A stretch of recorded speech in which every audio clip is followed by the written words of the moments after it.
नमस्ते दोस्तों। आप सभी का मैं आत्म क्षेत्र स्वाध्याय में स्वागत करती हूँ। दोस्तों, कल हमने जाना चार पदार्थ के बारे में, और सबसे अत्यंत जो पदार्थ है हमने वह जाना। तो उस ब्रह्म पदार्थ को पाने का रहस्य क्या है? अपनी सांसें। ब्रह्म रहस्य को जानना है तो अपने श्वासों के साथ जुड़कर ध्यान करना है। ध्यान हमारे जीवन के लिए अत्यधिक महत्वपूर्ण है।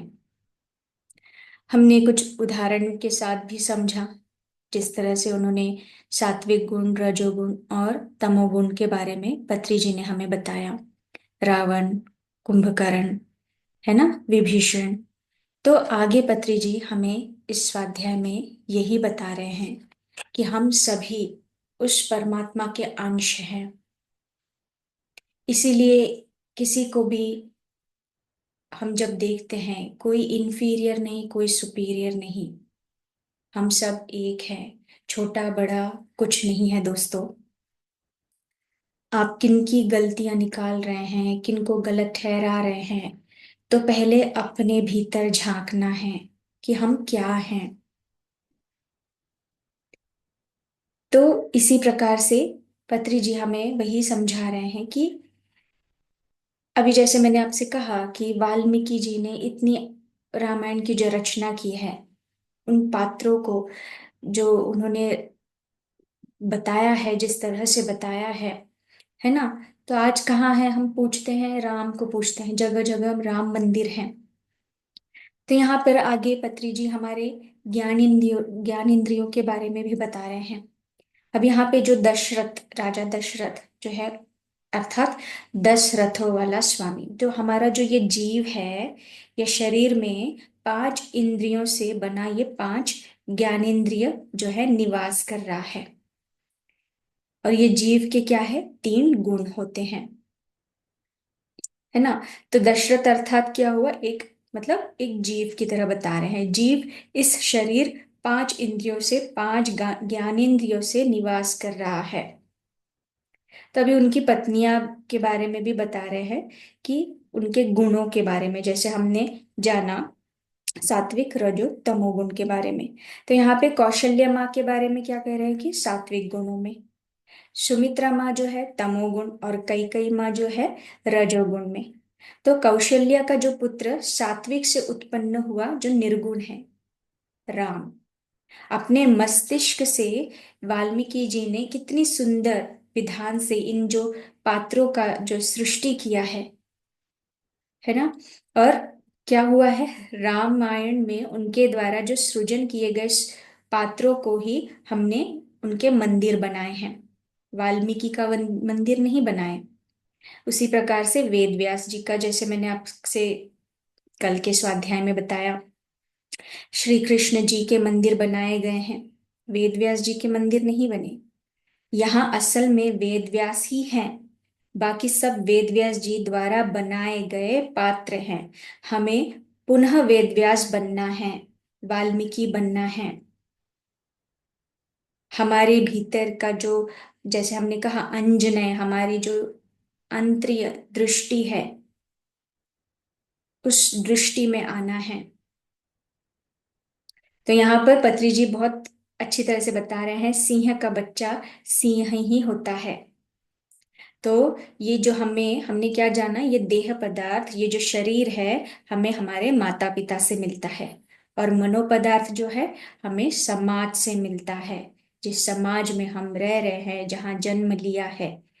और ये बुद्धि पदार्थ हमें कहाँ से, हमारे गत जन्मों से, हमें जितने हमारे कई जन्म हमने जितने लिए हैं, 100, 200 या 50, तो उन जन्मों से हमें क्या मिलता है, हमारा जो है बुद्धि पदार्थ है।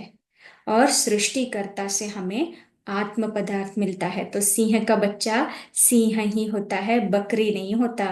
तो हम जब परमात्मा के बच्चे हैं तो हम परमात्मा ही हैं या मानव होते हैं, ऐसा पत्री जी पूछ रहे हैं। परमात्मा के अंश है, परमात्मा के बच्चे हैं, तो हम सब भी परमात्मा हैं। यहाँ पत्री जी कह रहे हैं कि हम सब भी भगवान हैं। हमारे भीतर भी वो सारी शक्तियां हैं। हम हम कुछ भी कम नहीं है, हम ऐसा कोई कार्य नहीं है जो हम कर नहीं सकते या बन नहीं सकते। हम में वो सारी शक्तियां हैं। तो उन शक्तियों को ही हमें जागृत करना है, उस ज्ञान को ही हमें प्राप्त करना है। हम सब भगवान हैं। छोटा सा जो बिल्ली का बच्चा बड़े होकर बाद में बड़ी बिल्ली बन जाता है।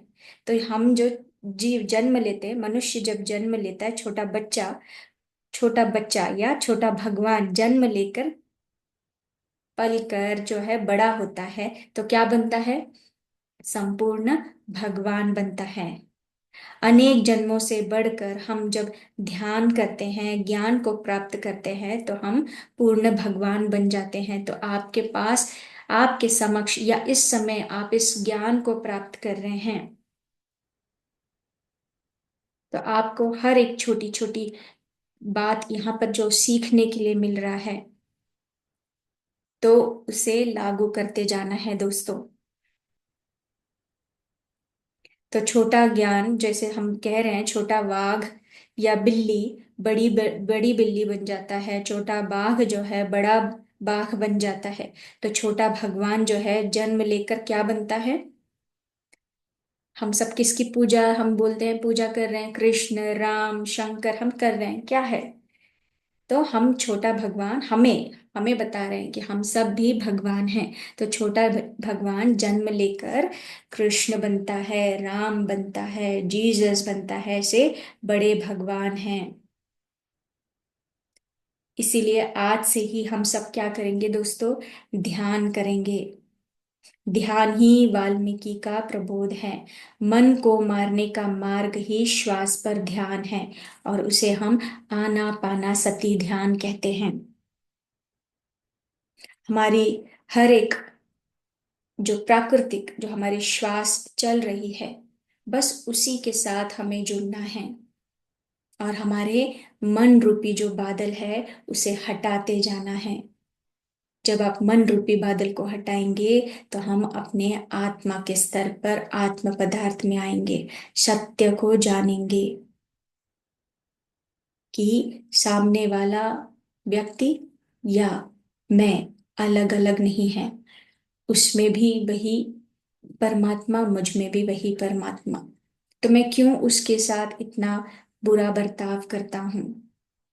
वो भी इस जीवन में आया है, इस शरीर को धारण किया है, और अपने अनुभव से ज्ञान प्राप्त करते हुए अपना आत्मा का विकास कर रहा है।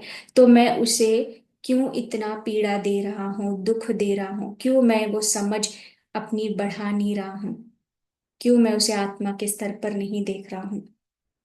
तो हम सब जो हैं आत्मा है, एक ब्लूप्रिंट तैयार कर कर आते हैं, तय कर कर आते हैं कि हम किस घर में जन्म लेंगे, किस शहर में जन्म लेंगे, किस परिवार के साथ रहेंगे, किस प्रकार की चुनौतियों को हम लेकर आएंगे, और सामने वाला जब हमें तंग कर रहा है, परेशान कर रहा है, इसका मतलब वो हमें कुछ सिखाने आया है, ना कि वो परेशान कर रहा है। वो अपना रोल निभा रहा है।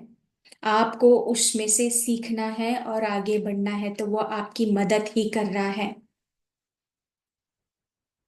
जब आप इस ज्ञान को प्राप्त करेंगे, तब आप हर एक परिस्थिति को स्वीकार करेंगे,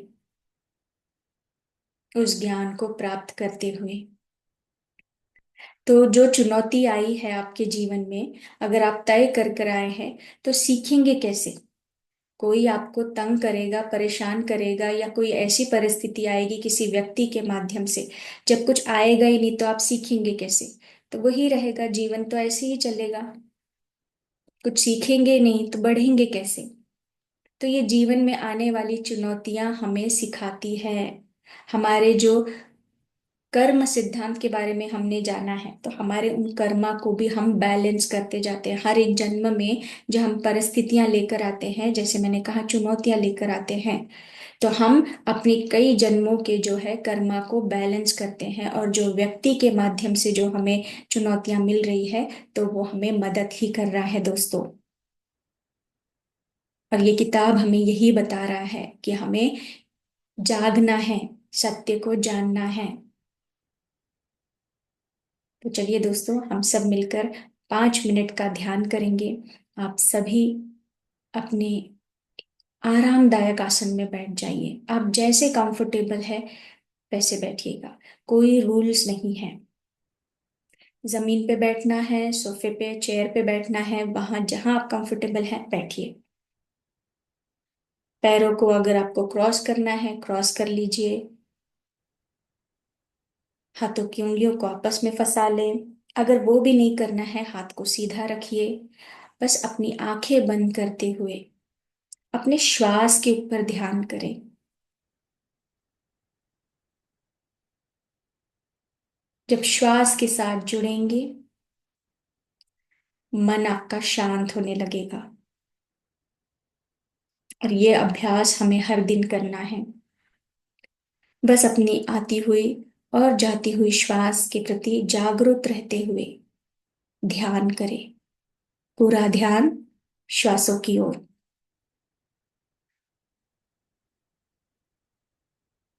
किसी भी प्रकार का आपको विचार आता है तो उससे परेशान नहीं होना है। बस उन विचारों को वहीं मुक्त कर दें और वापस ध्यान श्वासों की ओर लाएं। और शांत होते जाएं। आती हुई श्वास, जाती हुई श्वास।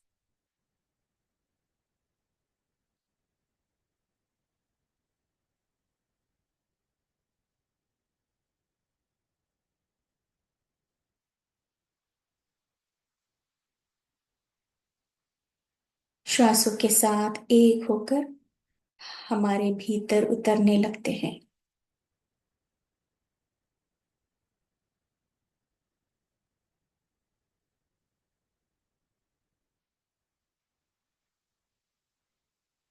तो इस हमारे श्वास रूपी गुरु को भी हम धन्यवाद करते हैं और शांत होते जाते हैं।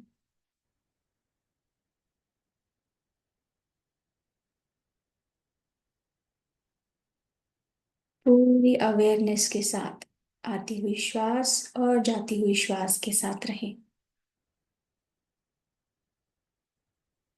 इस पल में रहना है।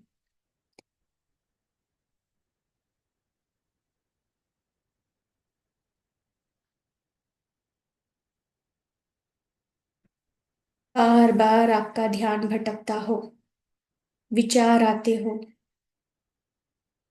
तो बार बार अपने ध्यान को अपने श्वासों की ओर ले आए और अपने मन को शांत करें और ध्यान की गहराई में उतरते जाए।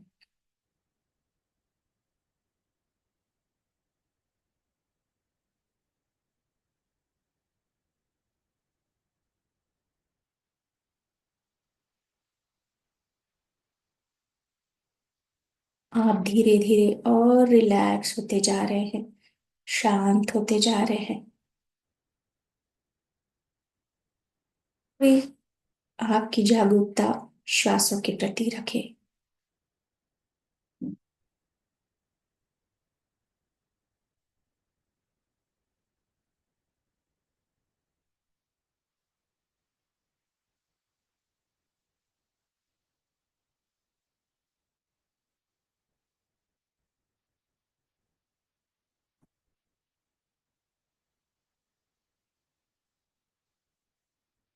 चेहरे पर हल्की हल्की सी मुस्कुराहट। भीतर की शांति को महसूस करना है। पूरा ध्यान श्वासों की ओर।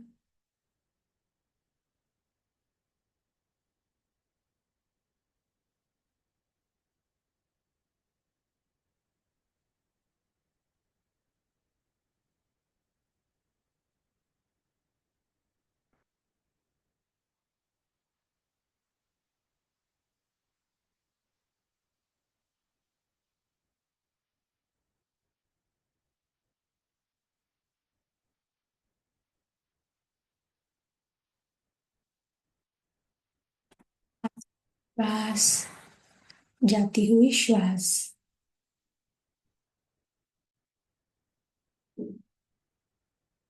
में और शांत करती हुई और अपने आप से जुड़ती हुई।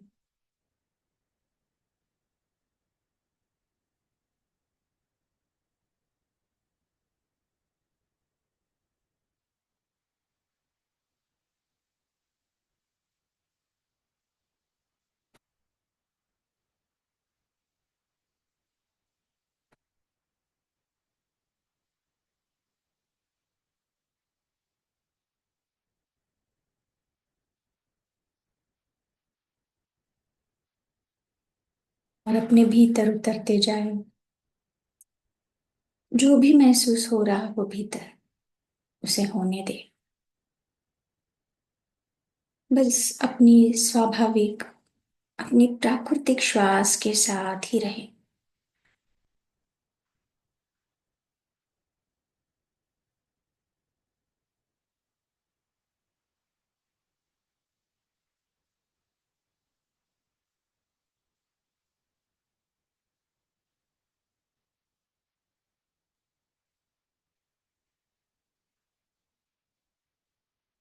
इसी प्रकार से हमें अभ्यास करना है इस ध्यान को।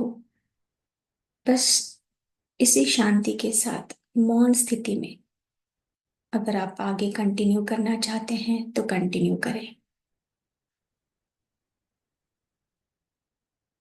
और जो भी ध्यान से बाहर आना चाहते हैं, शरीर को महसूस करते हुए, अपने श्वास को धन्यवाद देते हुए, अपने हाथों को आंखों पे रखें। 3, 2, 1, 0। एक मधुर मुस्कान के साथ ध्यान से बाहर आए, अपनी आंखें खोलें। धन्यवाद दोस्तों। हम अगले स्वाध्याय में नई जानकारी को प्राप्त करेंगे, नई ज्ञान को प्राप्त करेंगे और अपने भीतर उसे उतारते हुए एक आनंदमय जीवन, एक मधुर जीवन, प्रेममय जीवन को जीने का तरीका या उस कला को जानते हुए अपने जीवन को आनंदमय बनाएंगे दोस्तों। धन्यवाद, आप सभी का धन्यवाद।